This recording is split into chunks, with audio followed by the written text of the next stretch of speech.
Good morning. Welcome to the 30th meeting of the committee in 2013. Can I ask everyone to ensure they've switched off mobile phones and other electronic equipment, please? Before we move to our first item of business in public, I'd like to look ahead to a future session. Members agreed a new approach to our forthcoming session with the SPSO, scheduled for the 11th of December, which included a call for questions to be sent in. The time for submission of questions has now expired and a reasonable number have been received. I propose that the clerk separate those questions which fall into the criteria we set from those which relate to individual complaints or exceed the maximum length that we stipulated. We will see all of the questions submitted, but work by the clerk should assist us in deciding which, if any, we ask orally and which we can send a letter for later answers. In addition, I suggest that we ask the clerks to summarise those questions which contain extraneous comment and remove unnecessary and unhelpful statements. Are members content that the clerks pull all the questions together in one document for us, and are you content that the clerks undertake some minor editing of the questions? Thank you very much, committee. If we can move now to Mr Wilson. Before we move on, could I suggest that the clerks notify those individuals who submitted questions regarding any proposed changes to those questions, just so that those submitting questions are clear about why the clerks have decided to amend those questions? That's an extremely sensible suggestion, and I'm sure that the clerks will do so. Thank you very much, committee. If we can move on to agenda item 2, which is an oral evidence session on the delivery of regeneration in Scotland. I'd like to welcome our panel for today. George Black, the Chief Executive of Glasgow City Council, John Mundell, the Chief Executive of Inverclyde Council, Lindsay Freeland, the Chief Executive of South Lanarkshire Council, and Adrian Gillespie, Managing Director of Scottish Enterprise. Can I ask the witnesses if you have any brief comments, opening remarks to make, gentlemen? No opening remarks. Okay, in which case we shall just move straight on to the questioning.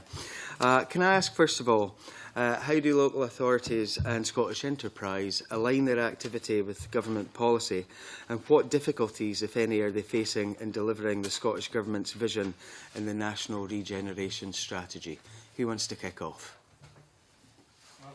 Mr Black, please. From a Glasgow point of view, that the alignment takes place through community planning, the strategic board, which includes Scottish Enterprise as a member on that board, and the single outcome agreement includes all the joint priorities. At a strategic planning level, Scottish Enterprise are involved on the ground in terms of major projects such as the newly opened hydro down at the exhibition centre. So I would say that there's a positive relationship both at strategic level and at working level between the Council and the community planning partners and Scottish Enterprise. Mr Mundell. Thank you, Convener. Very similar circumstances apply within Inverclyde, where Scottish Enterprise are main board members of our community planning partnership Inverclyde Alliance. They play a proactive part in that. There are 14 member organisations on the main board of Inverclyde Alliance, from the public sector, private sector, voluntary sector, quite a wide range of people involved in that process. They are involved in developing our plans and objectives for the area. At an operational level, there's a programme board. They are proactively involved in our programme board and the work of the programme board, delivering in a whole range of fronts with particular reference to regeneration. They are also involved in our urban regeneration company and some strategic projects too. Thank you. Mr Freeland. Thank you. Very similar. I mean, our community planning has got theme-based partnerships covering community regeneration, economic development activities, and each of these regeneration theme-based partnerships have constructive and good proposals in relation to what we see as being priorities, and they're all shared with all the partners through the community planning partnership. We have developed it further into partnership improvement plans, where each partner is required, if you like, through the community planning partnership to can articulate the contribution to those priorities, and we monitor them on a regular basis. And we're just actually starting to develop the performance management package that goes around that to try and make sure that partners not only participate but actually bring to the community planning partnership their contributions, so that can be subject to further scrutiny. Thank you. Mr Gillespie. Thanks. Yeah, I would echo those comments. we've put quite a big investment in our senior staff into making sure we've got much stronger local links and links into the local authorities in particular. With 30 of our senior staff have got location director responsibilities across the country. And in that way, we hope to work very closely on issues like regeneration, feeding in the information that we're picking up from the companies that we work with in the area, and also the information that we pick up through our sectors, the key sectors that we support, energy, financial services. What we try to bring to those partnerships is a national view in terms of the international opportunity for these sectors and for the companies that we're working with, and to work with the local authorities to understand what are the companies, the assets that they can bring to those priorities that will allow us to work together around common objectives. Thank you. The committee itself, or many members of the committee, have had the opportunity to visit Clyde Gateway. And beyond that, we've had evidence sessions here which have involved folks who work for Clyde Gateway, and beyond that, members of the public. Obviously, that URC covers two of your council areas, Glasgow and South Lanarkshire. I wonder if you could give us an indication if there have been any tensions in terms of that situation, and if so, how you have overcome those tensions. I know it's often difficult where you have got two local authorities dealing with one particular body, and one may want to go one way, another. How have you overcome any difficulties? Mr Black, do you want to go first in that? Well, first of all, I'd say there's been a very positive relationship between Glasgow and South Lanarkshire in relation to the Clyde Gateway project. And I think in any major regeneration project there will be tensions, and they'll be played out primarily at the board of the Clyde Gateway. But there'll be no tensions which have been raised at a senior level within Glasgow Council. And I'm fairly sure that's the case in South Lanarkshire. So I would expect that if you've got an ambitious programme, which Clyde Gateway have, then there will be some lively discussion around their priorities, and we would expect that. So I would see that as a positive rather than a sign of any negativity in the project. Mr Freeland? Just to echo that sentiment, I think they've got the operating plan, which covers the period 2013 to 16. The URC has honoured the commitment within that, and we constantly have meetings with them and discussions with them just to make sure it is on track. As George says, there will constantly be tensions about operational activities and sometimes slippage and different things, but the relationships are very good and very positive. Mr Gillespie, have you got any comment on Clyde Gateway? Not aware of any specific tensions. Obviously, Clyde Gateway is something we are very involved in, and again, that's been working with the local authorities and with the board of the URC to understand how it can better contribute to some of the key sectors, energy and financial services being two specifics I know we've worked on with that URC. Okay. Mr Wilson, you've got a wee supplementary. Small supplementary, Convener. Thank you. Good morning, gentlemen. It's really just in terms of the answers you gave, Mr Black, in terms of tensions, and I think in the official record we'll pick this up at a later date. I think you said that these tensions aren't really brought to the Council. And I would ask Mr Freeland and Mr Black, how do any issues that are being discussed by Clyde Gateway, how are these issues brought back to the Council, and how are they reported to the elected members? Because the Clyde Gateway brings together two local authorities. Two local authorities have elected members on them. How do those elected members interact with those developments? Just for clarity, there's not been any issues raised at a senior level in the Council by Clyde Gateway. That was the point I was trying to make, that at a local level there will be, I think, understandably tensions, but they have not risen to a senior level at all. There's two levels where the engagement with Clyde Gateway works within the Council. First one would be at a senior officer level, where Ian Manson, the Chief Executive, sits on what we call the Extended Council Management Team. So that's the Council family, all the ALIOs and organisations, joint ventures that the Council has a relationship with. So Ian is a full player at the table and able to participate in discussions not only about Clyde Gateway but Glasgow as a whole.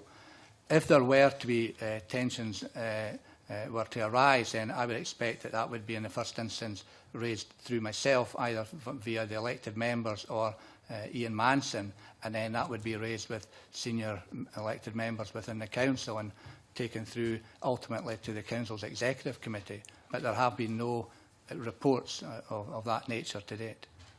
I would add, if I just add, that this is a project which is going extremely well, and therefore if you're looking for tensions in a project, these are not the projects where the tensions tend to arise. Mr Freeland, please. Yeah, I mean, our board members report through Enterprise, is also the chair of the Enterprise Resources Committee, so Clyde Gateway progress is reported through our Enterprise Committee. In relation to day-to-day management operations, we have a senior management team who engage on a daily basis with Clyde Gateway. As recent as February of this year, we had some concerns about progress on the South Lanarkshire side. The plan, although it's articulated and works very well, there was quite a lot of slippage, but due to unforeseen circumstances, site circumstances, etc., myself and the leader of the council met with Neil MacDonald, who's the chair, and with Ian Manson, the chief executive, and following that meeting, there's been good progress and good updates, and we've agreed that we'll meet on a 6-monthly basis with the chair to just review progress and keep it monitored. If there was any specific tensions or any kind of financial concerns, etc., we go through our Enterprise Resources Committee and ultimately go to the Executive Committee. Thank you, Convener. Okay. Before we move off this general line, obviously there are a number of other public bodies involved in terms of the regeneration that's going on in Clyde Gateway, and maybe the impetus of the Commonwealth Games is making things a little bit easier for you guys in that regard. Can I ask if there have been any difficulties with other public bodies in terms of trying to get to the place that you want to be? We've seen some good examples in Clyde Gateway in terms of cooperation with the various rail bodies in terms of dealing with the stations that are required in the East End for the Commonwealth Games. We have heard that in some other cases there have been difficulties in terms of dealing with other public bodies and trying to reach the goals. Could you maybe give us an idea of if there are any strains in some regards with some other bodies? Mr Black? I think the one issue I'd raise about the Commonwealth Games is the fact that the deadline, the dates of the Games are immovable, and therefore that has had an impact on organisations such as the utility companies, gas, electricity, water, who I would say have taken a more proactive role in terms of making sure that their work is coordinated with the work in that area. So if you were looking for, in some ways, lessons out of the Commonwealth Games, it would be finding a mechanism like that, which means that all partners are wholly engaged in terms of the timescales that are attached to projects. And I think it's fair to say that a wide range of organisations will have different priorities, but the Commonwealth Games is of such a stature that it has influenced their priorities. But I don't think we can expect that to happen on every project across the country. The public eye makes folk move up a gear then. Mr Freeland? I think that's a fair comment. I think in terms of general construction, not just in URC, but in general construction projects, there is issues with utilities constantly. Could you give us examples, Mr Freeland? Well, it's just a frustration in terms of, I mean, I don't want to name specific utilities, but if you take water companies, electricity companies, etc., their timescales aren't always complementary to our timescales. And they have their separate agenda. And while we try to do as much pre-planning as possible, it's not always possible to get those deadlines to match our deadlines. Is it just timeline, or is there also a difficulty in terms of negotiating for link-up to by the electricity companies, for example? If electricity takes sewage stuff, then yes, sometimes there is that difficulty in just in getting commitment to do the job. Thank you very much for that. I think that's extremely useful. Anne McTaggart, please. Thanks, Convener, and welcome. Good morning, panel. My question really is around community participation and how you involve community within the structures of regeneration strategies. So what formal structures are in place to ensure the collective voice of communities are heard and built in to all of these activities? Mr Mundell, do you want to start, please? Start with that point. We have a process where we proactively involve the community in a whole range of fronts in terms of community planning. We have workshops involving the community. We use our citizens panel. We have specific events to involve the community to guide and steer the partners from a community planning perspective in the right direction, taking on their views. Clearly, there are the professional views as well from a strategic perspective that have to be fed into the mix to make sure that the plans that we have for the area are the right plans and they're grounded in the community. We also have project-specific work that we do, where we involve community groups, the community councils, etc. If we are looking to do some aerial renewal work, for example, one of the areas that we're working on just now, which involves River Clyde Homes, that's the organisation, a housing association that was established back in 2007, where the council transferred its housing stock. There's an area up in Broom Hill, which is just off the centre of Greenock. We are involved as a council in that. The community planning partners are involved. The Inverclyde Association of Mental Health are involved. There are a vibrant community group there, and we have a number of areas of land. Health are involved because we need to re-provide Greenock Health Centre as well. We've got sites that have been cleared from previous secondary schools. So we are looking at that from a strategic perspective, and the community are hardwired into that process. Sir Black, please. Similar to Inverclyde, most of the engagement would take place at a local level through the local community planning partnerships. The way we are organised in Glasgow is we have 21 multi-member wards, and each ward has a local community planning partnership. And that ward, that partnership includes community representation, strong community council representation. We also have a very active, as Ian will be aware, very active community-based housing association sector in Glasgow, and they are involved delivery level as well. The other involvement, I would say, is through the voluntary sector, where there are a large number of voluntary organisations which are not your national organisations but are very, very locally based, and volunteers will be from the local community, know the local community, so that they feed into the local community planning partnership areas as well. So I would say there's a very, very active community involvement in Glasgow. Before we move on to Mr. Freeland, we have heard in certain places that yes, there are the local community planning partnerships, if you like, the mini-scale ones based on wards or communities. But we've heard from some members of the public that at these fora, very often many of the main players don't come to the table. What's the experience in Glasgow of the main players, and how do they actually react to these 21 local partnerships? Well, one of the prime roles of the local community planning partnership is to hold organisations, including the council, to account at a local level. So I would be very surprised that if any of the organisations in Glasgow weren't regular attendees, and maybe an occasion where somebody wasn't able to attend a particular meeting, but there is, as far as I'm aware, full representation, and the local community planning partnerships are very active in holding particularly senior officers from the agencies to account. Mr. Freeland?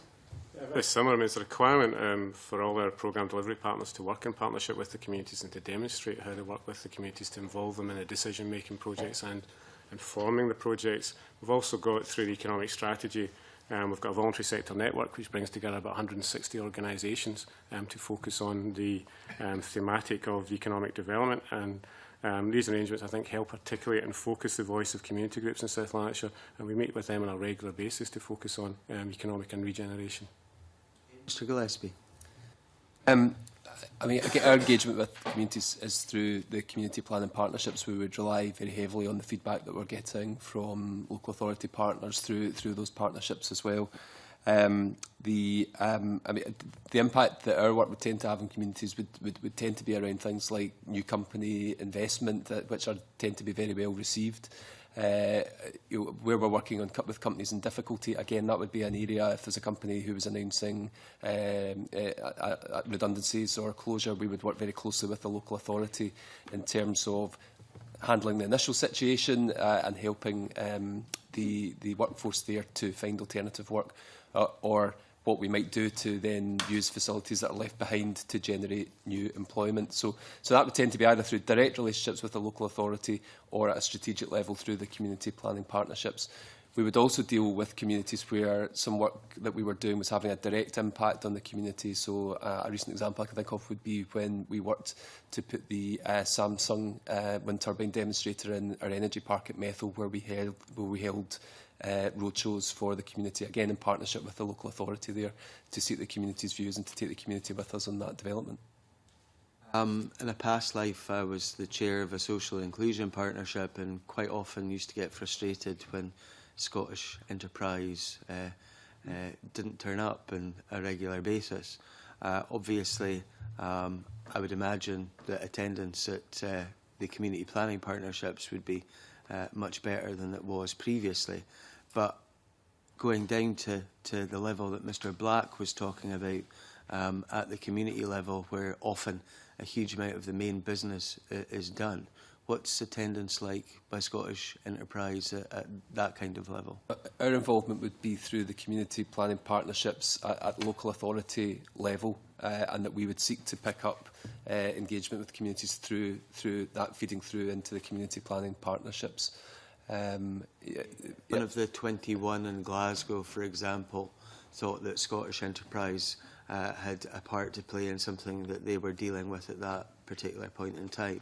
Would Scottish Enterprise attend that meeting? We're absolutely committed to playing our full part in the community planning partnerships, and if that meant further engagement around an issue at a more local level, of course we would be very keen to do that. Okay, thank you. Anne? I would be curious to ask how many community members were actually at the community planning partnership role. However, I'll do that at a later date. What I do want to ask now is community groups, how do they feed into the local authorities' single outcome agreements? Maybe if you have that information off the top of your head about how many community members are members of the community planning partnership, I think that would be extremely useful for us to know. So if you could encapsulate that into your answer. Mr Mundell? Our community groups are represented on the main board of our Community Planning Partnership Inverclyde Alliance. Community councils represented there, the voluntary sector is represented there, and there are two representatives covering that. The voluntary sector has one representative. They voted for and nominated a person to be on our main board, and they contribute in that way. But I think an important point to make is the fact that as partners, we decided, rather than going out to consult through our own organisations, that we would align our consultation and trying to get the information from the community and direction from the community. So when we do citizens panels through the council, the partners are supplying some of the questions and all the rest of it. So we try to coordinate that activity to give us a comprehensive response from the community, and that's how we do it within Inverclyde. So it's not only just from community planning partnerships, you would receive some of that information that would therefore inform other policies? Yes, our single outcome agreement is absolutely evidence-based. We have gone to great lengths to make sure that our plans are aligned with the needs and demands within the community. And the process I've outlined is the method that we used in earlier answers to some of the questions. Mr Black, please. We have about 80 active community councils in Glasgow, and off the top of my head, it's between 4 and 6 as the community representation on each local community planning partnership. That is primarily drawn from community councils, but there are some representation from local housing associations involved. The other main area, I would say, where there is community involvement, not through formal structures like that, would be in the housing transformational regeneration areas, where there are 8 in Glasgow, and local delivery groups are established which involve people direct from the community. So, for example, the Sight Hill housing development, which is progressing following the unsuccessful Youth Olympics bid, that has a local delivery group in place so that the issues that are raised at a local level can be fed into the planning. Mr Freeland? On the main board, we have the voluntary sector represented. We have Chamber of Commerce represented as partners, and we have a community rep on the main board. In terms of the evidence base for the SLA, it's the same as Mr Mandel said. We have local priorities which are formed from the council plan, and the council plan is subject to extensive consultation. So in furtherance to the national priorities, the local priorities flow from that.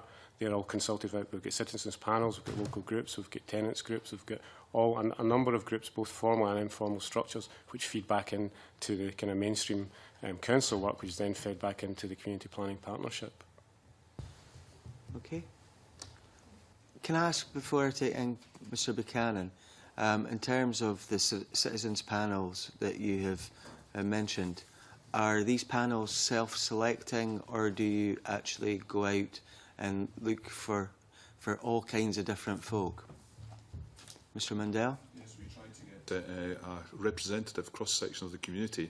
We do advertise and invite people. We have a citizens panel of 1,000 people from the population across Inverclyde, so we believe it's truly representative. Mr Freeland? Yeah, very similar. We'd advertise for it. We put, can't quite remember what you call them, like pay points in supermarkets, etc., asking people to answer questions, etc. And we do look for nominations from all sorts of groups, so we don't choose them, they self-select. Similar situation, and in Glasgow there's quite a bit of effort put in to make sure that we have representation from all of the groups, including minority groups within the city, and that's done in a statistical basis. Again, from past experience, one of the things which I've found was that many of the folks who volunteered to take part in these panels, juries, whatever you want to call them, were often older folk. So you were getting a demographic imbalance. Have you tried to resolve anything like that, if that's occurred in your neck of the woods? I'm seeing general nods of the head from everyone. Mr Mundell? Well, we obviously try to reflect the demographics within the area as well as the different sections within the community. We do probably vary in the levels of response that we receive to some of the panel questionnaires, and I think that's probably reflected across the country in reality. And I would say we sometimes get 60 to 70% response from the surveys that we put out, which is quite representative in reality, and I don't think we've identified any particular issues relating to demographics.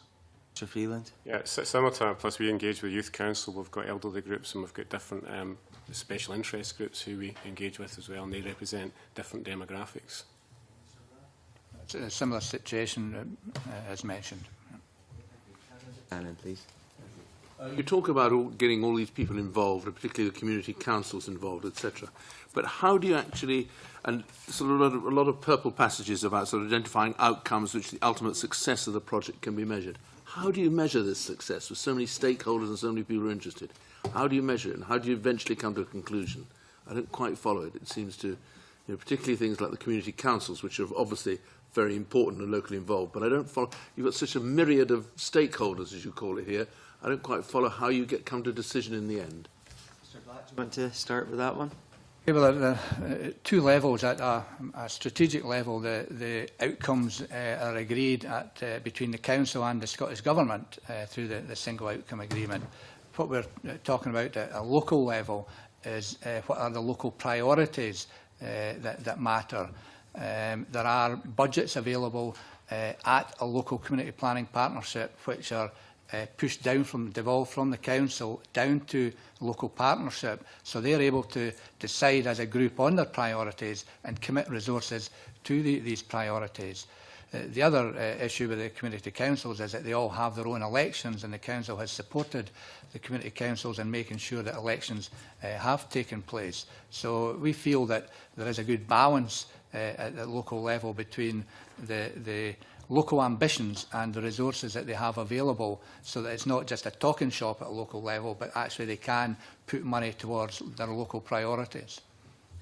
Of course you can. You said you have these elections. How do you monitor these elections? I mean, if they don't have the elections, does it matter? Can they slide, or do you have these elections for the community councils on a regular basis? So they have their constitution. There are rules attached to that, and what the council's role has been in using, making available its expertise in running local elections to make sure that the elections take place at a community council level. Before I move on to Mr Mundell, can I maybe ask Mr Black, You talked of elections there. In many parts of the country, there haven't been community council elections for many a year because there haven't been the required amount of nominations to get to an election stage. And again, there could be accusations of that self-selection.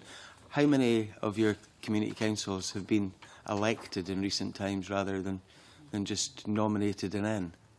You mean a sole nominee? Well, not a sole nominee. For example, if a community council has 10 representatives and you have 7, 8, 9 or even 10, so no election takes place, how many times are there actual elections? I'd need to check in the detail, but if the thrust of your question is a real competition at a local level, then I don't think there's a surplus of competition when it comes down to it. Okay, yeah. Fine, thank you. Mr Mundell? Just with reference to the last question there just now, I had an election a few months ago for a community council, and we also had another community council where we didn't require an election for the reasons that you just mentioned just now. So it's a mixed picture in reality. Going back to the previous question, if I may, obviously we have outlined how we are inclusive in our approach with all key players within the community to distill the different views. And obviously, you never please all the people all the time. We never can. But in reality, we come to a conclusion and we come up with a plan for the area. Once we've established that plan, there are performance measures put in place to make sure that we achieve what we set out to achieve in a certain time frame. As far as governance and scrutiny is concerned within that regard, we have reports back to the programme board for a single outcome agreement, which I chair at an operational level, with all the partners coming around through our different single outcome groups, delivering on a whole range of fronts. It could be health, it could be regeneration or whatever. And we measure the performance at that programme board. Reports go forward to the main board of Inverclyde Alliance. They're scrutinised on a regular cycle. They meet every 3 months. Over and above that, there are reports come back to the council, and indeed the constituent partners have their own reporting mechanisms to make sure that we stay on target throughout the whole process. That's how it operates. Mr Freeland? Yeah, again, at 2 levels. National priorities we translate into local priorities. Those local priorities we consult on. We do it through various mechanisms. We then translate that into what we call the council plan, which is known as South Lanarkshire as Connect, and we engage with communities about that. How we then translate that into actions on the ground is a different level of consultation, because what is different, what furthers one objective in one community is different in another community. So there's local consultation about it, and you'll see from our submission there's a number of physical projects we've taken off the ground as a result of that, in terms of increased community facilities, which in turn gives people a place to meet, a place to organise, etc., which spins off other benefits in terms of community benefit. How we measure those and make sure that we're constantly on track is just as Mr Mundell said. There's regular reporting through various committees of the council, there's regular reporting through the Community Planning Partnership, right up to the Executive Committee. And again, you'll see within our submission, again, there's stuff there about, if you take a leader programme in some of the rural areas, there's been fantastic work done in South Lanarkshire around that, and that's been driven by communities, not by the council, but where we facilitated certain things, facilitated bids, which has led to employment opportunities and some physical builds as well. And again, that's contained within our submission. Mark MacDonald, please. Thank you, Convener. Touching on the points that were being made around community groups feeding in, there's always a challenge when dealing with communities across a local authority area of distinguishing between the vocal and the voiceless. And often there are those communities who are very good at proactively making their case, and there are other communities who require a great deal of assistance to be able to put across their views and to articulate their concerns and what they would want to see councils and doing in terms of regeneration. How do you feel local authorities could perhaps better reflect the needs and concerns of those communities which perhaps don't have active community councils or active community forums in place? Mr Freeland? Yeah, I think in terms of South Lanarkshire, we've got what we call a Tackling Poverty programme, and part of that is about trying to increase community empowerment. And what we've got is active workers out trying to work with communities to get them skilled, if you like, and able and confident enough to articulate that. So it's not just the kind of constant say of the people who shout aloud just get the most kind of thing. And we're working very hard on that, particularly in SIMD areas, to try and do what we call community capacity building with the communities to try and address that very issue. Mr Mandel. Our Community Planning Partnership commissioned a local voluntary organisation, Your Voice, who do a lot of that work. We also do provide support in terms of capacity building in a similar way as to that just described. So we believe that we have our finger on the pulse in that regard. Mr Black.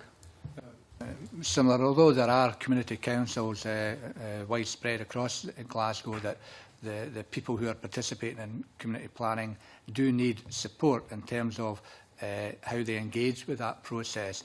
And what's emerged recently is that the community representatives have been meeting as a group prior to the local community planning partnership meetings.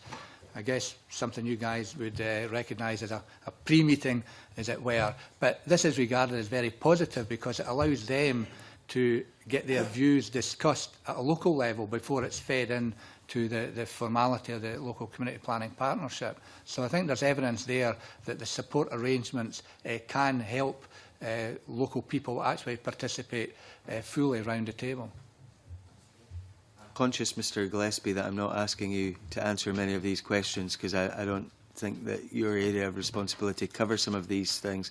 If you want to come in at any point, just let me know. Mr MacDonald. Thank you, Convener. I hear what's being said. I think one of the other challenges that is often faced as well is that where there are a range of community organisations or community groups, often it's the same voices but with different hats. And is there a way to sort of go beneath some of these groups as well to try and reach out to those in the community who maybe don't feel that their voice is being reflected by those who are speaking on behalf of communities in particular positions? Mr Freeland.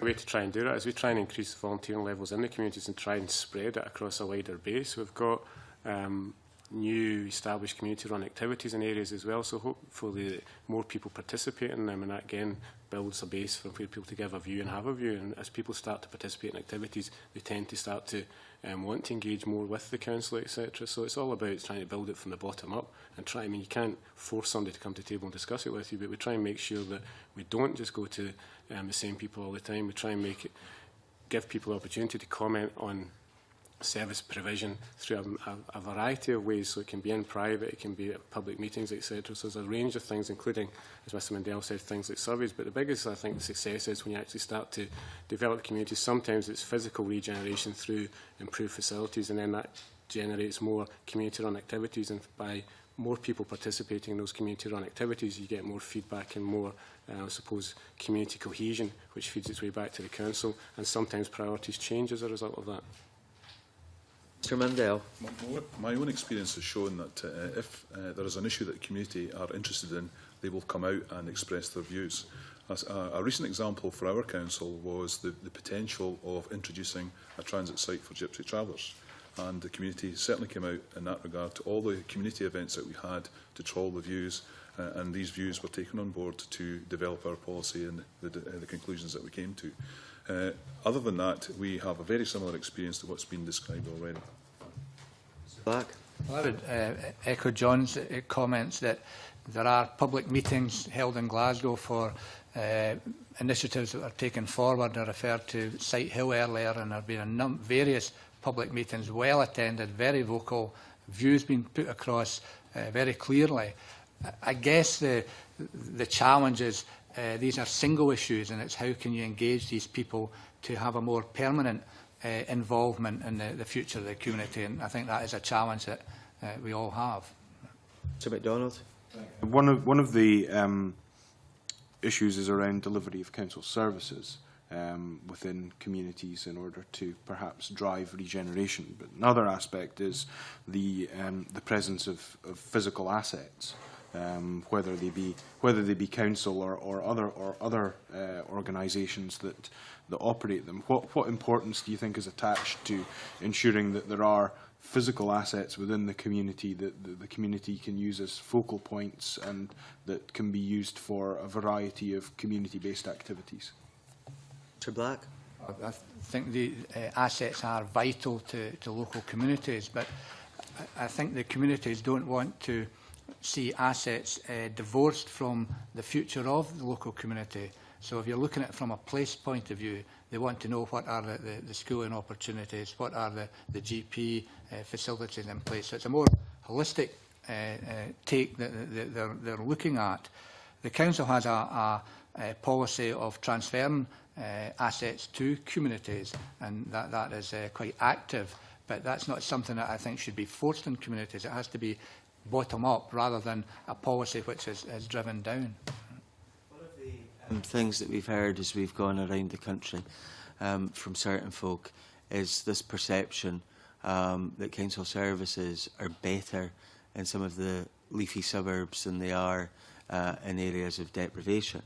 For example, street cleaning came up in one of the visits that we made, where folk believed that there was more emphasis put in the leafy suburbs than there were in their patch.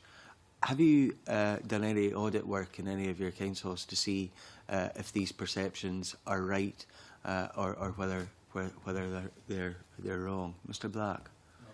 Certainly a statement I wouldn't agree with, and there is SOLAS, the Society of Chief Executives, has undertaken with Audit Scotland a benchmarking exercise looking at a whole range of services across the board so that councils can compare performance between each other. But in terms of cleanliness of the city... Mr. Black, because we are well aware of the benchmarking process that's gone on, and we're keeping a close eye on it, as you're probably well aware. What I'm more interested in is within council areas whereby you may have a pretty well-off leafy suburb and next door to it a pretty deprived area. Now, it's more than once that it's been raised with members of the committee that folks feel that the folk in the leafy suburb often get better services because they shout louder. I realise that you're talking about benchmarking between councils, but how do you benchmark, if you like, between each of your council wards, between your areas of deprivation and between the leafy suburbs to make sure that everybody's getting a fair crack of the whip? Well, I would say most of the pressure would come from the local elected members, who the council aims to provide a standard level of service for a whole range of services across the city, whether it's in a leafy suburb or whether it's in a deprived area. And elected members in that area, in my experience, would not stand for a lower level of service than is provided elsewhere. What may be required is that in certain areas there is more of a resource required to deliver that level of service, but that's more likely to be in the deprived areas than in the better off areas. Okay. Mr. Mundell. Design of our service delivery is on the basis of need and demands. That goes without saying as far as I'm concerned. And our routes for street cleaning, etc., are devised on a professional basis so that we address where there are areas of large numbers of people, for example, along the waterfront, where people come down on a summer's evening. We've got increased number of litter bins there. We have increased levels of service provision. So it does vary, but it's designed on the basis of need. And from my perspective, there is no difference in the level of service between a leafy suburb and an area, as I understand you're suggesting, perhaps that's well less off. We have a consistent level of service, other than where there are large numbers of people, town centres or whatever, we have to increase the level of cleaning frequency. We go back to the original point that you made, and you said needs and demand. Often demanding something happens when you don't actually need it, I have found during the course of life. As well as hearing from folks across the country, we've also had academics in front of us. I think it was Dr. Annette Hastings, if I remember rightly, who said that this is a real difficulty in some parts of Scotland where there does seem to be service going in a better service going into some places than to others because people are shouting louder? I don't believe that to be the case within my council. That's just my view. Okay. Mr Freeland. First point about assets, I think, as Mr Black said, they are vital, and I don't think they should be forced upon communities. And I think not just the assets, but infrastructure and transport links, etc., as well, are vital to communities.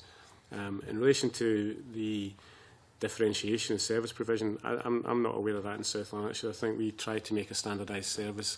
We sometimes do have to enhance it based on demand, and we do try to check that. We do a quality of life survey every 2 years, and the evidence from this quality of life survey, which goes out to all residents, doesn't demonstrate there's any imbalance between service provision, or people don't see that or feel or report that there's any imbalance in terms of service provision. So I don't believe that to be the case in South Lanarkshire. Mr Mundell, the assets question that Mr MacDonald, I'm aware that you didn't touch on that. We are, like all public sector organisations or any organisation in this day and age, focused on trying to optimise the use of the assets that we have. We're trying to reduce our property footprint in terms of being more efficient in our service delivery. So that perhaps flies in the face of making more assets available, or physical assets available to the community. However, in redesigning our services, schools, for example, are community hubs. They're fully utilised throughout the day and the night, and potentially at weekends, the facilities that we've built in. And we too try to provide or make sure that all areas of our communities within Inverclyde have access to appropriate facilities for their needs. And again, in terms of community cohesion, these are very, very important. We are at this moment in time looking at the provision of a new community facility down in Inverkip.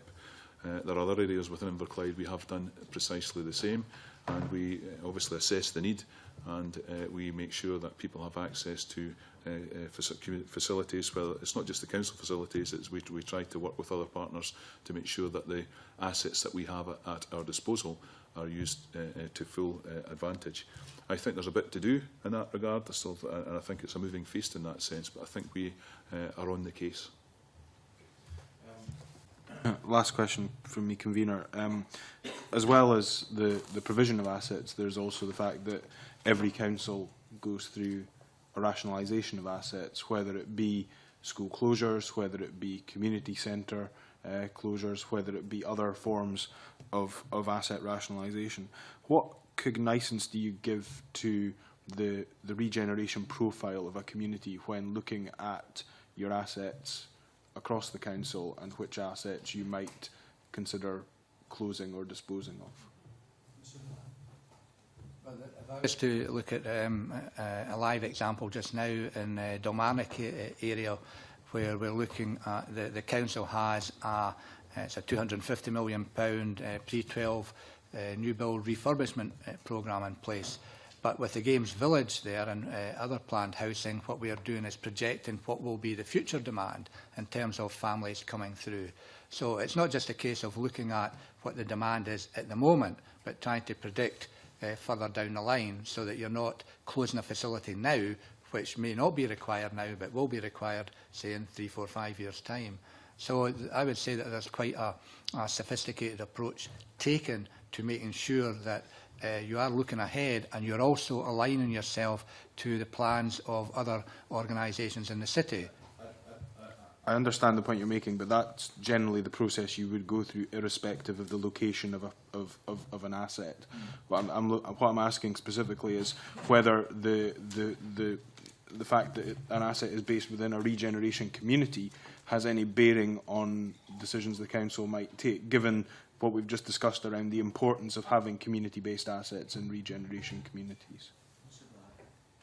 Well, I don't think it's at odds for, in a regeneration area, a facility to be closed because it's not fit for purpose, if it's going to be replaced with something better, and that happens. But the point I was trying to make is that it's not so much whether it's a regeneration area or not, it's more about what is the future demand for that area. But I would say that if you're looking at, you've mentioned about closures, that's a very emotive issue for communities, because by and large they want to be reassured that there is a future for their place. So it's not necessarily about the closure of a facility, but what are the future plans for that area. And therefore I think it's important, when you are looking at any potential closures, you are careful to communicate to the community what is the future of that community. But I think we'll all be aware that when you get into emotive issues like that, that you don't always get agreement from people at that point in time. Mr Mundell. I believe when we're doing our asset management planning that we assess community facilities through against a set number of criteria that we use to make sure that we are not going to have a negative impact on a particular area. So I'm quite confident that we do that properly within our council. Mr Freeland. Similar, I mean, we have a quite sophisticated asset management plan. We take cognizance of usage, condition, etc., and also in terms of other assets in the area which could be shared or not. So there's a kind of common look at what goes on in an area to determine, can you maybe rationalise properties but still provide a specific community focus. And recently we've just done that through our education programme, where we're building new primary schools, and what we've done as part of the asset management plan there is to look at should those primary schools have community wings which free up other facilities which we can then perhaps close or sell, but the community will still be served by a new community wing, and we've just agreed 2 new community wings on 2 schools as we go forward with the new schools programme. So we do look at usage, condition, future investment and cost to the council and community use, and we do engage with the community in terms of coming to those decisions. Stuart McMillan, please. Good morning, gentlemen. Each local authority has provided details in the written submissions of the total spend of regeneration, and so what has this expenditure actually achieved? Who's going to go first in that one? Mr Black? I'm quite happy to start because I think there is a success story in Glasgow behind the regeneration of the city over a long period of time, but particularly over the last 5 or 10 years. The Glasgow Housing Association have been a big part to play in that. The council itself has had a big part to play in it, and therefore I'd be confident that if you were looking for outcomes in terms of number of jobs, houses improved, schools improved, that information is all available. And I think you mentioned earlier that you had paid a site visit to the Clyde Gateway, and I don't think anybody could fail to be impressed by the scale of the regeneration that is taking place there in a very positive and joined-up way. So I'm quite happy to provide information at either a city-wide level or at an individual project level, because there are clear successes and a good story to tell there. Hey, Mr Mundell. I think we've achieved a huge amount within Inverclyde. I joined Inverclyde in 2006, and the place is dramatically different from what it was when I first went there. As you come into Inverclyde, on the right-hand side, that's the riverside, we've got a whole new developed area there in terms of playing pitches for football, a new stadium. You come into along the A8 corridor towards Port Glasgow on the left-hand side. We've got new industrial units that are getting built on spec at this moment in time. There's a new level of confidence as you come into Port Glasgow. The high-rise flats there have been refurbished by our housing association. The roadworks has been redeveloped into American-style warehouse flats. They're all fully occupied. You come right past through the centre of Port Glasgow. The municipal buildings have been completely refurbished. Offices occupied there, new library down the stairs. Tesco's, a whole new site. The 8 corridor has been resited. B&Q are putting in a whole new building there at the moment. The private sector do not invest if they don't have the confidence. New Costa Coffee facility, new pub, restaurant in there, and it extends right the way through Inverclyde. It is dramatically different from what it was before, and we've got new schools. Every one of our secondary schools are replaced. Culturally, it's a good thing in Port Glasgow, where we have a denominational, non-denominational school and a special needs school all coming together on one campus. That has had a huge positive impact in terms of our community there, where they were quite polarised in their views in the past, dare I say, but now they're all coming together through the young people. I think it's quite spectacular what's been happening in that sense. As far as positive destinations for our school leavers, when I joined the statistics when I was doing my due diligence, in 2003 we were 31st out of the 32 councils in terms of our young people moving into positive destinations. But we had to do something, certainly from my point of view. 2007 we had moved to 22nd. We're now 3rd in Scotland in terms of positive destinations. Every one of our school children are tracked every school leaver is tracked, and what we're trying to do now is make sure that we stay with them beyond leaving school, beyond going into college, etc. So I think a huge amount has been achieved in a very positive way. There is still very much to do. There is no question about that. Nobody's denying that. But I believe that the money that's been invested has been very, very well spent. Mr Freeland. Thank you. Yeah, I think it's been hugely positive. I mean, there's still a lot to do, as Mr Mandel says. The SIMDs are evidence of that. I think in terms of it's created a lot of confidence in the area. There's a lot of jobs being created. There's a lot of progress in terms of 18 to 24 employment issues, and you can see the statistics now starting to come through in terms of improvements across a range of activities. We've got quite a lot of good activity in terms of job schemes and getting people to work. We've got our capital programme. I think I mentioned in the submission that we commissioned Cambridge Economics 2 years ago, at the end of last year, to try and monitor and give us some empirical evidence about the impact of our programmes. And I think what that suggested was between 55 million and 65 million of value added, and it created or sustained between 1,400 and 1,800 jobs. And that's evidence that we can get. I can share that with the committee. It was done by Cambridge Economics. We commissioned that, I think it was the end of last year, on the basis of the investment that the council was putting into the area to kind of monitor the impact of it. And I think it's had a huge impact on the area, both physically and economically. Mr Buchanan, and for a wee supplementary. I'll just quickly say, you talked about industrial units building on spec. We see so often industrial units that are built on spec that are never used. How have you identified if there's a necessity for these industrial units? Is this just promoting it so that you can give a sort of a wide choice? It's been like shops that stay empty. But the industrial units on spec, I was interested in that because we see so many that are not being used and eventually pulled down. Mr Mandel. Yeah. We believe to a degree, and I think it's a very important point you're making, that obviously there's a risk associated with that type of approach.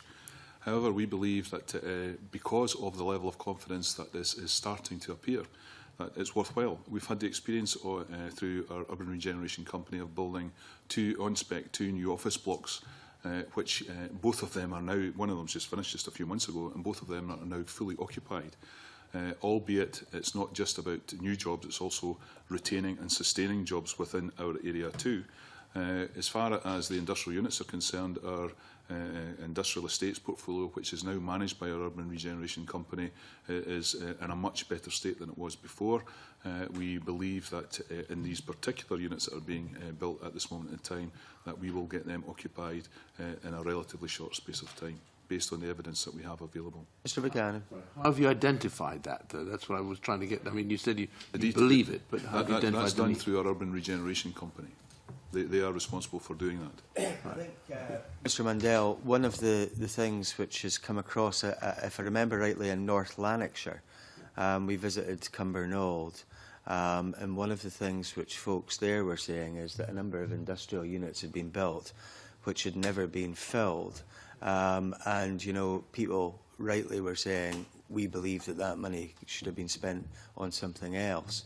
Again, on spec, with no real business case for doing so. Could you maybe outline for us the business reasons for doing this? One of the key factors for us is the depopulation in the area. And we have to do something about that. The trend shows that our population has declined over many decades at an alarming rate. So one of the things as part of our repopulation strategy is to try and attract business. We have a proactive marketing arrangement we're just about to embark on in terms of attracting people and business to the area. That's very proactive. I've already mentioned our investment in the schools estate. We've had a huge investment in a leisure offer within the area. Environmentally, we're trying to improve the area dramatically as well. So we're trying to change the whole place and whole feel of the place, the culture in the place and the confidence in the place. And as part of that repopulation strategy of attracting new business, retaining the existing population, and also promoting Inverclyde as a tourist and visitor destination, all of that makes up a complex picture. And every one of these sort of approaches is designed to try and attract people to come and live and work and invest in the area. I think that's all very well, but I don't think you've given us real reasons for why you've chosen to build these things on spec. Maybe if I can ask Mr Gillespie to come in here, because I would imagine that often your good advice is called for in terms of creating that economic development aspect of regeneration. Now, we have heard in various places that things have been built on spec, and it's mainly been industrial units, it has to be said, and yet they've never been filled. Do you have any comment on that? And what do you think the business case should be for building something on spec like that? Well, I think there's a whole spectrum of input and research that would go on before any infrastructure would be developed, particularly with a degree of risk around its occupancy. If I think about some of the sort of more recent developments over the last few years in terms of having much more industrial input at the strategic level through the industry advisory groups, this would be an issue where industry advisory groups would surface the lack of business infrastructure as an issue that's inhibiting their growth. And that would then translate down into work that we would do at a local level in terms of where that demand might be fulfilled. If I think of just one that's just been opened in the last couple of months, the Novo building in Glasgow city centre, that's a renewable energy focused building which has been developed in partnership with the University of Strathclyde as well as a number of local businesses, that we can very much sort of predict a strong demand before any money is spent on spec. Now, market conditions can change over the period of building of industrial units, and that does happen frequently. But basing it on very strong industrial input and strong market demand, we've just opened a building with 35% occupancy on day of opening. So, that bodes very well for the future. So these are the kinds of rigour that I think would go around these kind of investments. I understand that, and I can understand why there would be a demand for a building to attract folks involved in renewable energy. I can understand the work that's gone on in terms of area in Clyde Gateway, where obviously there was demand for those units, and they've attracted jobs, oil industry jobs in the East End of Glasgow. But, you've clearly highlighted buildings where there is a certain movement in industry which are likely to be filled. But in terms of building bog basic, shall we call them, industrial units on spec, do you not think that there should be business planning behind that? And do you not think that it's a wasted opportunity in certain places where these have gone up and remained unfilled, where there has been really, it seems, no business case to actually put them up in the first place?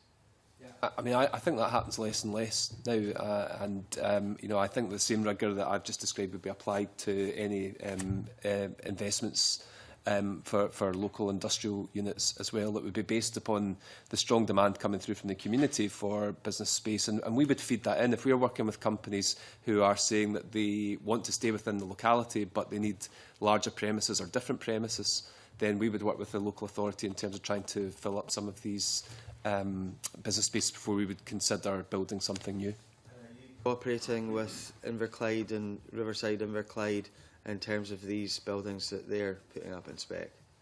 We would, on a case-by-case basis, in terms of a company's need, then we would work with the local authority in terms of fulfilling that need. Where there's a particular opportunity around, say, for example, in Inverclyde around renewable energy and around the port infrastructure, we would work very closely and very strategically around fulfilling that opportunity, yes. Wendell, you want to come back in? Just to say that I mentioned earlier on that the decision to go forward on this basis with these units was taken by the Urban Regeneration Company. The member organisations are the Council and Scottish Enterprise. We have accountable officers who are involved in that within the main board. They've gone through their business planning process. I don't have the detail at my fingertips, but I am absolutely convinced that they've gone through due process. We've mentioned renewables, the office accommodation that was built on spec, and part of the philosophy is to try and attract the renewables industry down to the area. We've provided office accommodation in that respect. We also have to, and we have looked at assembling a large area for an industrial site for the purpose of renewables as well. So it's all part of a master plan undertaken by the Urban Regeneration Company, involving the Council, involving the private sector and involving Scottish Enterprise. I think it would maybe be useful for the committee if you could supply us with the governance round about that and why that decision was taken. I think that would be extremely useful for us to get that. If you could write to the clerks with that, I'd be grateful. Mr Macmillan, sorry, that deviated a little bit from your original questioning. No problem, Convener. Certainly, one of the points, well, 2 points that have been raised today, kind of following on certainly from that, particularly my first question, but 2 points that have already been raised today concern the issue of the SIMD, which Mr Freeland spoke about earlier, and also the kind of the building from the bottom up and the capacity building. And so, in terms of each of the local authorities, in terms of also with the regeneration spend that has been and the regeneration investment that's went into each area, I mean, what's actually been the effect upon the SIMD areas within your local authorities? Has there been an increase? Has there been a decrease?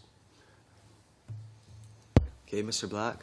Well, a number of the areas in Glasgow have improved, particularly in terms of the most acute areas of deprivation. But it's fair to say that there is a long journey ahead for Glasgow to bring itself to the position which would be average or above average for the country. But if you're asking me, has there been progress in the last 5-10 years, then there has been definite progress. Bill?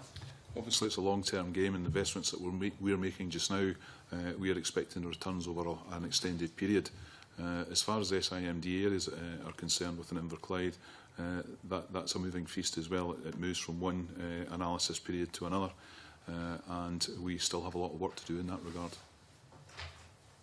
Mr Freeland? Yep, so similar picture, a lot of progress, but still a lot to do. I think we've got 6 areas in the top 5%, so there's still a lot of work to be done. Mr Macmillan? It's, but be feasible certainly for each of the local authorities to provide that information to the committee. So post today, please, that'd be very useful. I have looked into also the Inverclyde situation, also since I stay in the area. I know also there has been an increase in some of them. Certainly, also there's 40% of Inverclyde's 110 data zones in Inverclyde. Around the 15% most deprived in Scotland, but I do think it would be very useful to have information from the other authorities as well. Just on a further question, it kind of goes on, it kind of surrounds this, the whole issue of the regeneration and the investment that's went in. Certainly, Inverclyde and the single outcome agreement. Now, this is a question certainly for all local authorities, but certainly just from the single outcome agreement information. There has been also over a 30-year period of national and local government regeneration initiatives. There are also still some of the most deprived areas within Inverclyde, and there has been also still huge challenges there.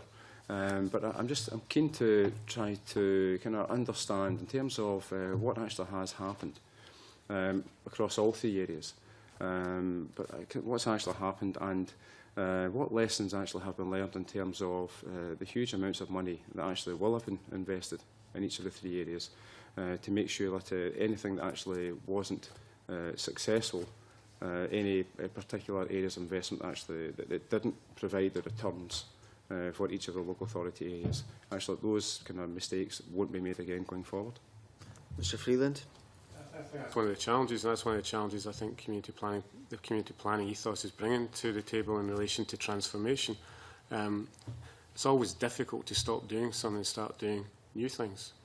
What we have done through the early years collaborative, etc., is to demonstrate the new things are working. So the transformation bit is to stop the old things and try and move on with the new things, and that's a constant challenge for us because there's entrenched practices, cultures, different things, but I think there's evidence now that we are starting to change how we do things. And I think over the last 10 years in particular, local authorities have been very innovative in terms of stopping doing things that didn't work and starting new practices, etc. I mean, in South Lanarkshire, one of the themes in the community planning partnership is actually tackling poverty.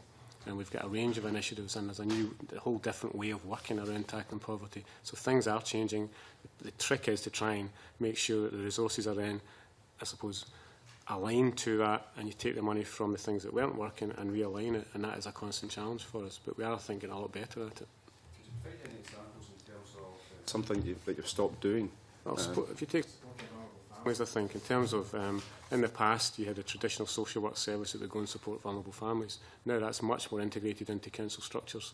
So we have specific people working within the housing function rather than the social work function who are responsible for visiting those people on a regular basis, and they take responsibility for coordinating the service provision round about it. So one person is actually responsible for the family rather than just passing it on to social work.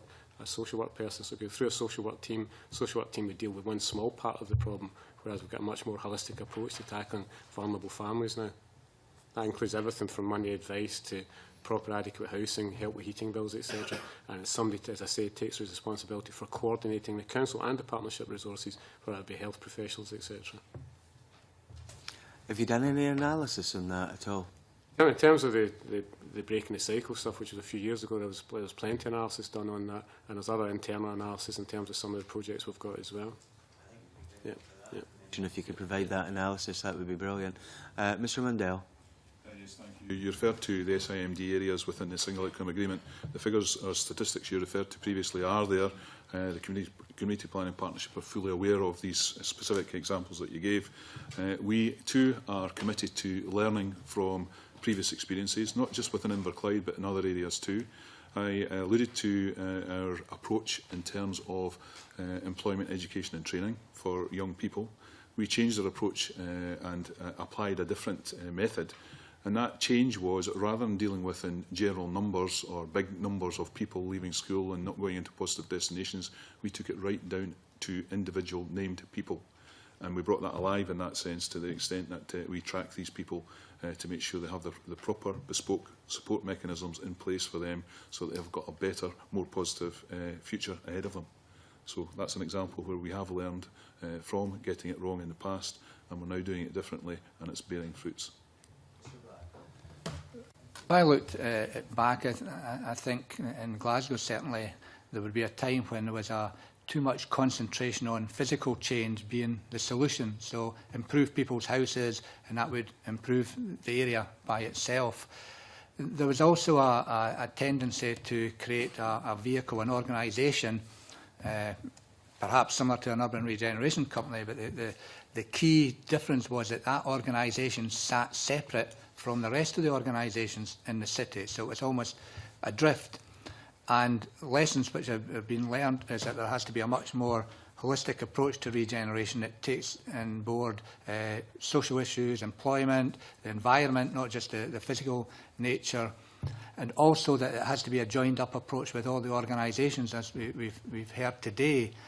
And probably a crucial difference is that I think in the past there would have been a tendency from communities to have the view that things were done to them rather than done with them.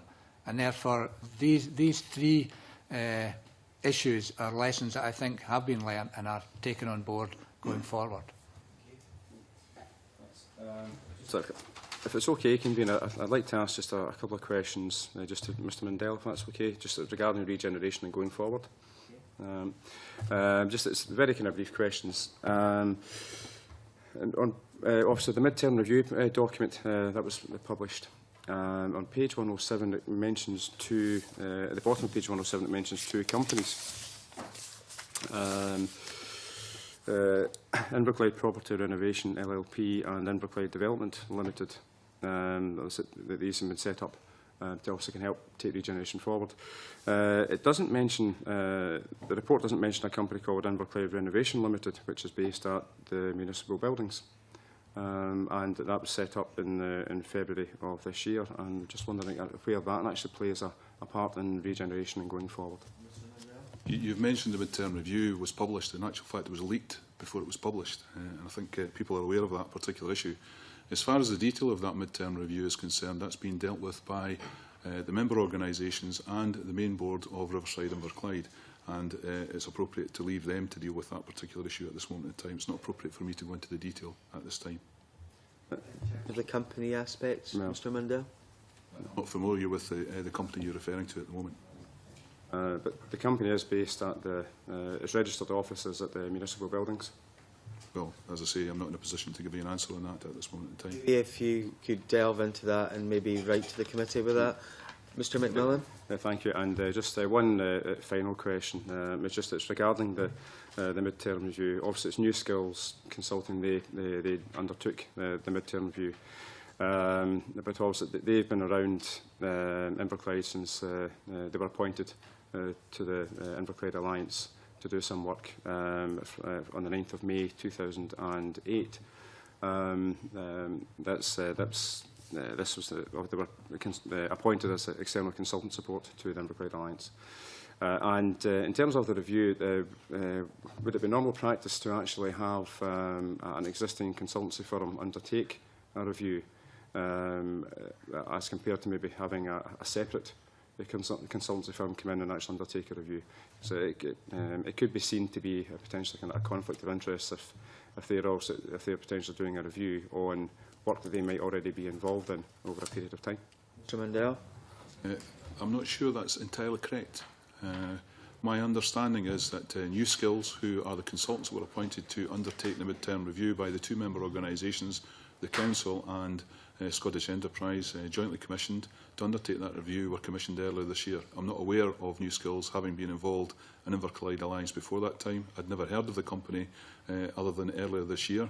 I only met the consultant when they interviewed me as part of their mid-term review of the Urban Regeneration Company a few months ago. It's the first time I'd ever heard of the company. They're an English company, and I'm certainly not aware of them being involved in Inverclyde Alliance, and actually I do not believe they have been until they were commissioned by the member organisations for the purpose of the mid-term review a few months ago. Okay, thank you. Richard Baker, please. It builds on some of the previous questions on budgets, and clearly the chief executives have all talked about significant areas of spending and investment in regeneration, areas of policy, but we're all living in a world of reducing budgets and budget pressures. Can I ask you, when you're looking across your budgets, every year when you make these crucial decisions, to what extent are you able to have a clear focus on making those decisions in each area over, the Council's general approach to regeneration as a priority? And to what extent are you able to protect those budgets which you most feel will impact on regeneration goals, or is that something which is actually very difficult to do? Mr Black, please. I mentioned earlier that in Glasgow there are 8 transformational regeneration areas, so there is a focus on developing holistic plans for these areas, and that is a big priority for the city. And I also mentioned that Sight Hill was one of these areas. In terms of priorities, it's important to have a balance between a strategy and an opportunity.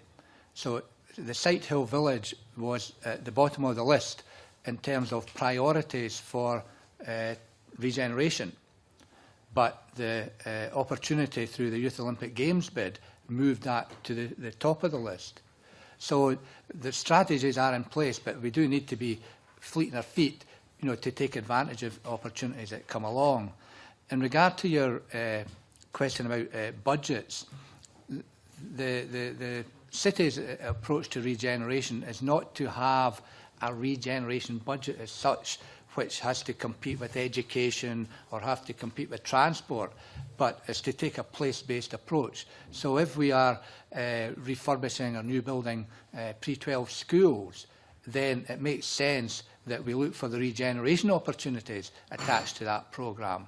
For example, when the M74 was being built, primarily that was promoted from a road scheme or a traffic management point of view.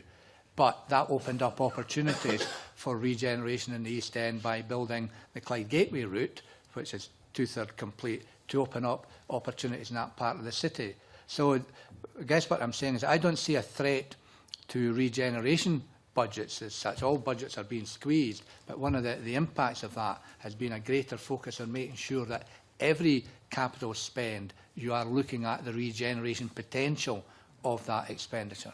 Well, we just see about people's views on revenue spend as well, because clearly, things like education, housing, all these, social work issues, all of these can feed into important regeneration goals. Absolutely. I mean, I wouldn't hide from the fact that there are severe pressures on local authority budgets at the moment, some which have been recently played out in the press. And I wouldn't underestimate the challenges that brings, but local authorities will have got a proven track record of prioritising expenditure, both revenue and capital, and taking a long-term view of that. So I would be confident that that process will continue, albeit it will be much more difficult. Is that a similar approach to the other authorities? Thank you. Obviously, it comes right back to the vision from my perspective. The place of choice, best location to live, to work, to invest in, to make sure that our communities have the right skills, they're educated, it's an environmentally healthy and safe place. All these have an impact in the complex web of regeneration, from my perspective. And our budgets are crafted or developed in a way with that in mind. And as you say, the spend on education has a big impact. There's no question about that. Is the education good? Of course, if it's good, people will be willing to come and live there, to have their children educated and their families educated there. Are the parks and open spaces clean and tidy? Are they well maintained? Is the appearance of the place right? What's the amenity like? All these different aspects of developing a budget have an impact on economic development. From the information that we gathered for this purpose, £520 million we believe we've invested in terms of, or continue to invest in terms of economic regeneration, and that's made up of constituent parts: investment in the physical assets for education, parks, open spaces, aerial renewal, specific geographical areas where we need to have specific interventions to try and help regenerate an area. So I believe you're right in that regard. Mr. Freeland. We don't have a regeneration budget. There's some capital monies go towards supporting the URC and vacant and derelict land fund, but in terms of the social work budget, education budget, community and enterprise budget, they all contribute to regeneration in some way, and it is pretty severe in terms of the budget cuts that people are having to make, and it will at some point have an impact on that. John Wilson, please. Thank you, Convener. Once again, good morning, gentlemen. I'd start off, I've got individual questions for each panel member, and I'll start with Mr Gillespie because he's been out on a limb slightly in terms of some of the... Mr Gillespie, you made reference to with the Noble building in Strathclyde University, and you indicated that the Scottish Enterprise were involved in investing in that building, and you said that there was a 35% occupancy on day one of the building open. Can I just clarify whether that was 35% the occupancy by Strathclyde University? Given the location of it, and given the issue, and one or two members have made reference to workspace units that have been created, but there doesn't seem to be any apparent demand. At the same time in Glasgow, I know there's a number of office buildings lying vacant at the present time. How does Scottish Enterprise make a judgment call, and compared to the same as the workspace units, that we've got empty office spaces lying in the centre of Glasgow, yet you invest in a new office development on the edge of Glasgow, the city centre? Mr Gillespie. Sure. Just to clarify, that's business occupation. There's a very small team from the University of Strathclyde who are based in that building in advance of their building next door opening next year.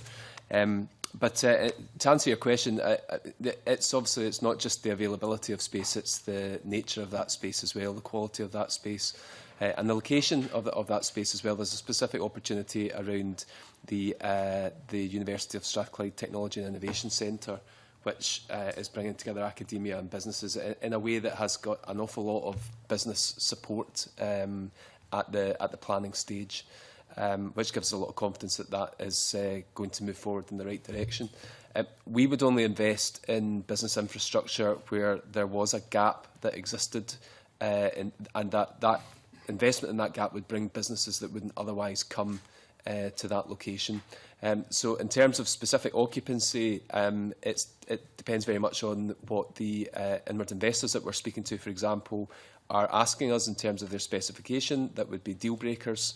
And whether that grade of office accommodation is currently available.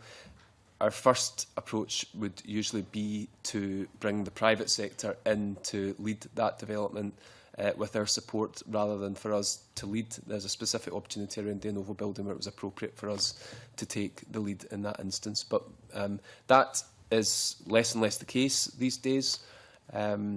Often our investment will be at the very early stages of a larger project. So take the Glasgow Financial Services District, for example, built up over the last 10 years now, employing 20,000 people. We would have a much more active role in the seeding of that opportunity, and that brings the private investment in around it that grows around that core. Thank you very much, Mr Gillespie. To Mr Black now. Mr Black, you've made reference to Sight Hill on a number of occasions today in terms of the evidence you've given. Now, earlier you spoke about the community planning process in Glasgow. You've basically 21 local community planning organisations. One of the issues that's come up that I'm aware of is the Sight Hill Park issue. As you're probably aware, there's a unique structure was placed in that park, and there's local demands as well as national demands that that structure be retained.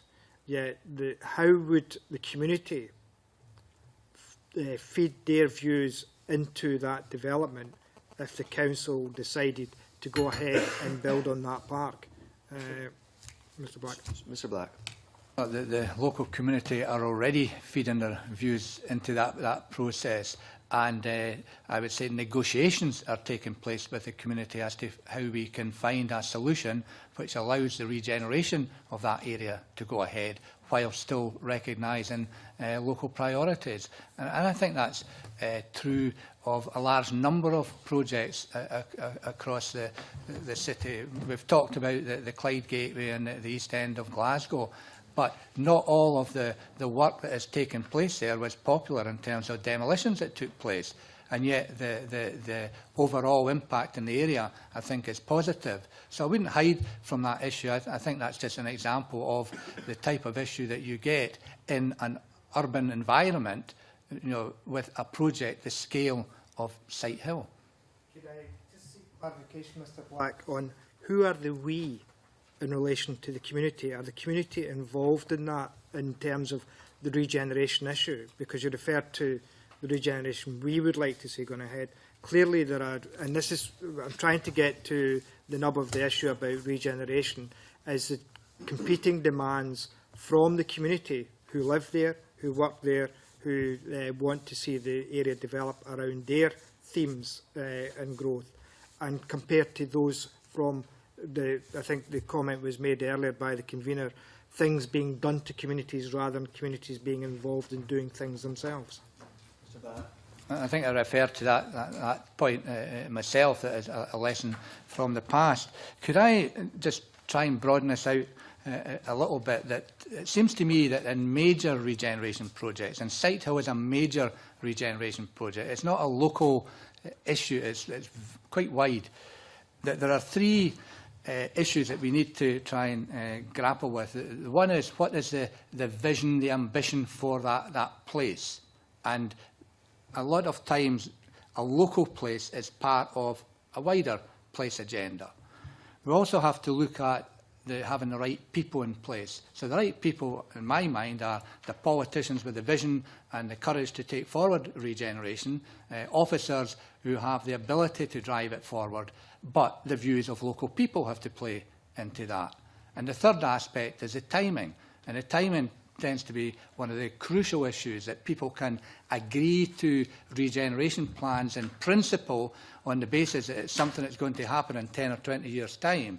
But if it's happening right now, then there tends to be a different issue. And I think in any regeneration project, you are trying to match these three broad issues and come to a conclusion which is acceptable to both at a city-wide level, from a vision point of view, and at a local level. I could raise a number of questions from those remarks, but as I said, I know time's tight and we need to move on. But I've got one question for Mr Mundell. Mr Mundell, you made reference to the URC Riverside Inverclyde and the investment strategy, speculative investment, I think you referred to. Do you think that speculative investment would have went ahead if there wasn't large sums of public money made available to allow those buildings to go up? Mr Mundell. I think given what's happened in the economy, I don't think that these buildings would have progressed at all. Definitely not, under the circumstances that have prevailed recently. Had things been different, I think that there's a potential for them to go ahead without that public sector priming money. But I don't believe we'd be in the position we're in just now if the public sector had not stuck with the main objectives of what we were trying to achieve within the area. Great. I need to move on. And question for Mr Freeland. Mr Freeland, you made a comment earlier that you felt that sometimes the utilities did not come on board with the regeneration strategies that were being pursued by either URCs or local authorities. What do you think we can do to make sure the utility companies do buy into the objectives of the regeneration strategies of local authorities and others? I think ultimately they will buy in through persuasion and convincing of the nature of it. I mean, they're a business, and they charge for the product that they deliver, right? And we're not in control of their timescales. That's the point I was trying to make. Sometimes we would like things done a lot quicker than the utility companies can deliver, and sometimes that becomes a bit frustrating. But they've got a different agenda from us. Their priority isn't our priority. Can we be more closer aligned? We try that through local relationship management. It's not always possible. We do try to do that. What Scottish Government can do, I don't know. One final question to the three local government representatives before us. The URCs are supposed to be short-life bodies created to actually assist in regeneration in particular areas. What do you think should happen to the assets created through public money by these URCs? And I think particularly in the Clyde Gateway and Riverside Inverclyde, where there have been relatively large sums of public money ploughed into these developments. What should happen to those assets? Mr Freeland first, please. First thing, in terms of URC, in terms of Clyde Gateway, I don't think it is short-term. I think it has to be long-term. I think in terms of investment plan, now it's been on for years. The future, at least another 10 years, I think, before it comes to deliver all its objectives. I don't think it's that short-term. In terms of the community assets, are the community assets, council assets, Scottish Government assets? That's a debate to be had. I think what they should be doing is generating and stimulating the economy at all times, and how you achieve that, I'm not quite sure. Mundell. I agree with that comment. I think that we need to keep our options open within Inverclyde, and we have not yet decided whether we will close the URC or not. It has a significant property portfolio which generates quite a significant revenue stream at this moment in time, so there are high value assets in the mix there, and I think we need to take time to apply very careful decisions to that. Mr Black. I think there is a difference between winding up the URC and stopping funding from Scottish Government of the URC. And fundamentally, the URC is a partnership, and the job in the East End of Glasgow is far from finished, and I would expect that there will be a partnership required to continue to finish that job. And the assets, it would make sense to me that the assets that are there for Clyde Gateway, if there was any change there, would be in the ownership of a new partnership. But my starting point would be that I don't see any reason why the URC can't continue in its present form. Okay, gentlemen, can I thank you very much for your evidence today and suspend for a few minutes for a change of witnesses. Thank you.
Item 3 today is consideration of a draft model code of conduct for members of devolved public bodies. This code is being considered under the affirmative procedures rule, usually applied to statutory instruments. Members have a copy of the code along with a cover note from the clerk. We have one panel of witnesses to discuss this today, so may I now welcome John Swinney MSP, the Cabinet Secretary for Finance, Employment and Sustainable Growth, Alison Douglas, the Head of Public Service Reform at the Scottish Government, and Gordon Quinn, the Policy Officer for the Public Bodies Unit at the Scottish Government. Welcome and good morning. Cabinet Secretary, would you like to make some opening remarks? Thank you, Convener. I welcome the opportunity to make some opening remarks to the committee in connection with this matter. Parliament demonstrated its commitment to the promotion of high standards in public life by passing the Ethical Standards in Public Life, etc. Scotland Act 2000 as one of its earliest statutes. The Act introduced a new ethical framework under which Scottish ministers were required to issue a code of conduct for councillors and a model code of conduct for members of devolved public bodies listed in Schedule 3 of the Act as amended. Each listed public body is required to develop an individual code based on the model code. The codes of conduct are based on 9 key principles: duty, selflessness, integrity, objectivity, accountability and stewardship, openness, honesty, leadership and respect. Responsibility for ethical standards policy includes the codes of conduct. Responsibility for ethical standards policy, including the codes of conduct, rests with the Scottish Government. However, the Standards Commission and the Commissioner for Ethical Standards in Public Life in Scotland have responsibility for the day-to-day operation of the codes. The Councillors' and Members' Model Code were approved by the Scottish Parliament in December 2001 and brought into effect on the 1st of May 2003. The period between these two dates allowed the Standards Commission to be set up and establish working systems and a framework for ethical standards. The Councillors' Code was subsequently revised in 2010 following changes to the planning system. The Members' Model Code was not reviewed at that time because the changes to the planning system did not impact on members of public bodies, with the exception of the 2 national park authorities. The Members' Model Code of Conduct is now some 10 years old and requires to be updated, and also where it is appropriate to do so to make it consistent with the more modern Councillors' Code. The proposed revised Model Code of Conduct, if approved, would address points of detail, be easier to understand, more user-friendly, proportionate, and the proposed changes will bring it in line with the Councillors' Code of Conduct. A public consultation on the revised Model Code of Conduct was carried out by the Government in February, running through to the end of April. An analysis report of responses has been published and is available on the Government's website. The consultation sought views on the amendments to the existing Model Code with the aim of establishing whether the revised code was clearer and more easily understood and whether the proposals were proportionate. Comments on any aspect of the code were also welcomed. A total of 37 responses to the consultation were received from a wide range of stakeholders. The overall view from respondents was that they agreed the Model Code of Conduct required updating and that the proposed changes to the Model Code achieved the aim of making it clearer and proportionate. The consultation responses provided feedback which has been taken into consideration, and changes have been made which strengthen the Model Code and provide clearer information for its users. In connection with this process, I have noted the evidence submitted by the Commissioner for Ethical Standards in Public Life to the Committee. In terms of the substantive points that he raises, the Commissioner has queried whether it is appropriate to include a section on appointments to the boards of public bodies in the Code of Conduct. It is our view that this code provides an excellent vehicle to highlight the importance of ensuring more diversity in the appointment of board members. This is not simply about fairness and better representation. It is also because evidence suggests that if a board better reflects the people it serves, it may be better equipped to make decisions affecting them and so improve its performance. The Commissioner highlighted that the categories in the 2003 regulations which set out the requirements for registers of interest should mirror the categories in the Model Code. We accept that there are good arguments for doing this, and we will proceed with an amending instrument once the Parliament has completed its scrutiny of the Model Code. In relation to the registration of interest, the Commissioner queried the use of a footnote in the Code setting out which regulations have been referred to. We included this in order to be helpful and clear and to avoid any confusion. There are other minor amendments that the Commissioner has referred to in his evidence, and we are happy to take these on board. In summary, the ethical basis of the revised Model Code remains unchanged from that of the original Code. The proposed changes have been made to strengthen the Model Code and to bring it up to date thus making it easier to use. I welcome the opportunity to answer any questions that the committee may have in this respect. Okay, questions, please. Mr Wilson, please. Thank you, Convener. Good morning, Cabinet Secretary. Cabinet Secretary, I'm just seeking clarification in relation to who in fact, this will apply to. Because as well as you've indicated public bodies, and we know we have the Councillors' Code, which covers the 1,222 councillors, but we have a number of other organisations which have been created over recent years, arm's-length organisations established by local authorities, who include board members who are not elected members, are not officials of local authorities, but are appointed by the arm's-length organisation boards to serve on those boards. How do we make those individuals who have been appointed to those boards accountable, or do we not make them accountable in the same way as we try to make other public bodies accountable? Cabinet Secretary. I think, Convener, there's a difference between accountability arrangements and the exercise of responsibilities in terms of a code of conduct. The accountability of members of boards of arm's-length organisations, for example, will be stipulated by the arrangements that surround the establishment of those bodies. And that will vary, but in many respects, in some respects, members appointed to arm's-length organisations will have an accountability arrangement to a local authority. They may have an accountability arrangement to a membership base of a particular service or organisation. So those issues of accountability are the responsibility of whatever arrangements are put in place there.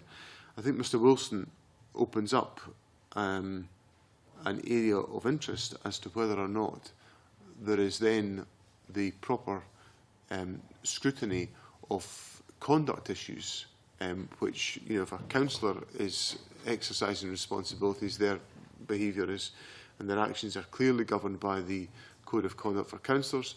If a member of a public body is exercising any functions, their conduct is governed by the code that we're considering today. Members of arm's-length organisations are in a slightly hybrid situation. They certainly won't be covered by this code, nor could I apply, nor could I require them to be under this code, because this relates to public bodies. And many of these organisations will be extensions of local authorities established under the governance of local authorities. So there may be a separate issue there that we need to consider about whether or not all of the due arrangements for managing and monitoring the conduct of individuals in such categories are being properly taken into account. I welcome the Cabinet Secretary's comments. As you indicated, they are very much hybrid organisations which are appearing on the landscape more frequently, and it would be useful for a number of individuals, particularly the public, to be made aware of what responsibilities and duties apply to those board members who are not covered either by the public board's duties or local elected members' duties, so that we can actually move forward, because after all they are serving on what are effectively public bodies when they're carrying out their duties in relation to the services they deliver and can deliver for local authorities in many respects. But to moving on, Cabinet Secretary. Just say, Convener, that I'm happy to take away the issue that Mr Wilson has raised to determine whether or not there is a gap in the governance arrangements and whether it's appropriate for that issue to be addressed in due course by the government, or whether that's an issue that properly comes within the responsibility of local government. And clearly I will be very reluctant to intrude into areas that are properly within the governance arrangements of local government, but I will explore where the governance arrangement sits to make sure that we properly address the issue that Mr Wilson has raised. And we'd be grateful if you could let us know. We'll reply to the Convener about that point. Thank you, Cabinet Secretary. Mr Wilson. Thank you, Convener. Just going into the guide itself, in terms of section 2.1, you indicate the general principles upon which this model code is based should be used for guidance and interpretation only. could you define what you mean by guidance and interpretation? Because we know from guidance issued by the Scottish Government to local authorities, we can get anything up to 32, or depending on the number of local authority and public bodies involved, can get anything up to a number that you can multiply exponentially in terms of what people see as being the interpretation of guidance that's issued to them. Cabinet Secretary. How I would define it is, in terms of guidance, I would describe it as essentially the government expects due regard to be paid to these issues as a consequence of guidance. And the word interpretation is there to support individuals and public bodies in essentially assessing particular circumstances where a conduct issue has become the subject of scrutiny, to determine whether or not an individual's conduct has been compatible with the code. And ultimately, there will be judgments to be made about the conduct of individuals, and the provisions of Section 2(1) are designed to provide public bodies and individuals with sufficient context and clarity around which they can make a judgment as to whether an individual's conduct has been appropriate or not. Thank you very much. Mr Baker, please. I've just got one fairly technical question. The spice briefing we have for this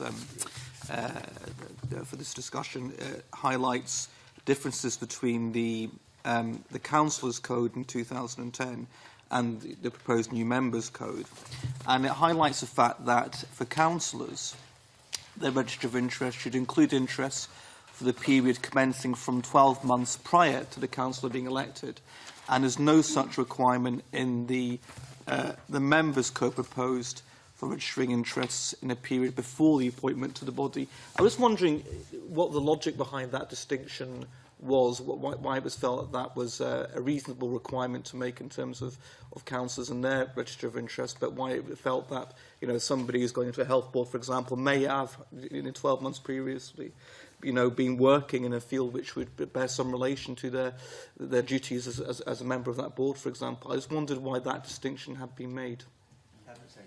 I think that the distinction is essentially arrived at, I think, because of the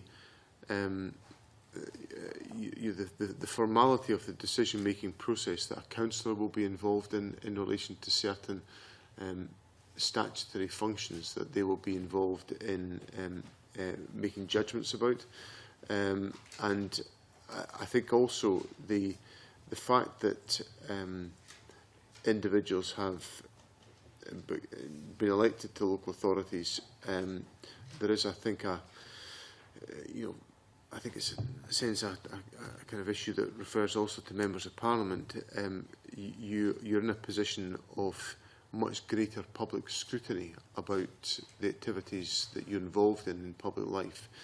So therefore having that period of further disclosure strikes me as being appropriate given the democratic mandate that elected members have. Okay, thank you. Okay.